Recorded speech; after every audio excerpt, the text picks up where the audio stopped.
அன்னைக்கெல்லாம் நல்லா படித்தா நிறைய சம்பாதிக்கலாம். எப்படி? அன்னைக்கு நல்லா படித்தா நிறைய சம்பாதிக்கலாம். இன்னைக்கெல்லாம் நிறைய சம்பாதிச்சா தான் பிள்ளைங்களை நல்லாவே படிக்க வைக்க முடியும். அன்னைக்கெல்லாம் படித்தா வேலை கிடைக்கும், இன்னைக்கெல்லாம் நடிச்சா நாடே கிடைக்கும்.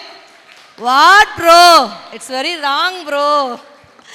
ஆனாலும் அந்த நாட்டுக்காக சொத்தை விற்றவர்கள் வாழ்ந்தது அந்த காலம், சொத்துக்காக நாட்டையே விற்றவர்கள் வாழ்ந்தது தான் இந்த காலம்.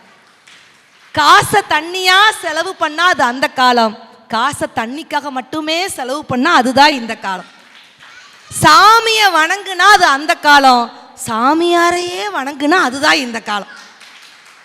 வட்ட கப்புல டீ குடிச்சு புத்துணர்ச்சியா வாழ்ந்தா அது அந்த காலம், அட்டை கப்புல டீ குடிச்சு புற்றுநோயோட வாழ்ந்தா அதுதான் இந்த காலம். அந்த காலத்துல மகா கவி பாரதி வீதி, இன்னைக்கு மகா குடி பார் வீதி. அந்த காலத்துல நல்ல காலம் பிறக்குது சாயங்காலம் பிறக்குது, உங்களுக்காண்டி மிமிக்ரிலாம் ப்ராக்டிஸ் பண்ணிட்டு வந்துருக்கு. கிட்னி கூட கீழே விழுந்துருச்சு, கொஞ்சம் தேடுங்க மேடம், என் கிட்னி கீழே விழுந்துருச்சு. அவங்களுக்கு கிட்னி சட்னி ஆனாலும் பரவாயில்ல, என் ஸ்கிரிப்டை நான் பேசி ஆகணும். உன் கிட்னியாவது சட்னி ஆகுது, அப்படிதானே மேடம்? உண்மையிலே அந்த காலத்தில் குடுகுடுப்பக்காரன் வருவான், பெரியவங்கெல்லாம் தெரியும். ஆனால் இன்றைக்கெல்லாம் குடுகுடுப்பக்காரன் வரதில்லை. ஏன்? அவனுக்கே தெரிஞ்சு போச்சு, உங்கள் அக்கா அம்மாக்கா உனக்கு இனிமேல் நல்ல காலமே பிறக்க போகிறது இல்லடா அப்படின்னு அவனுக்கே தெரிஞ்சு போச்சு.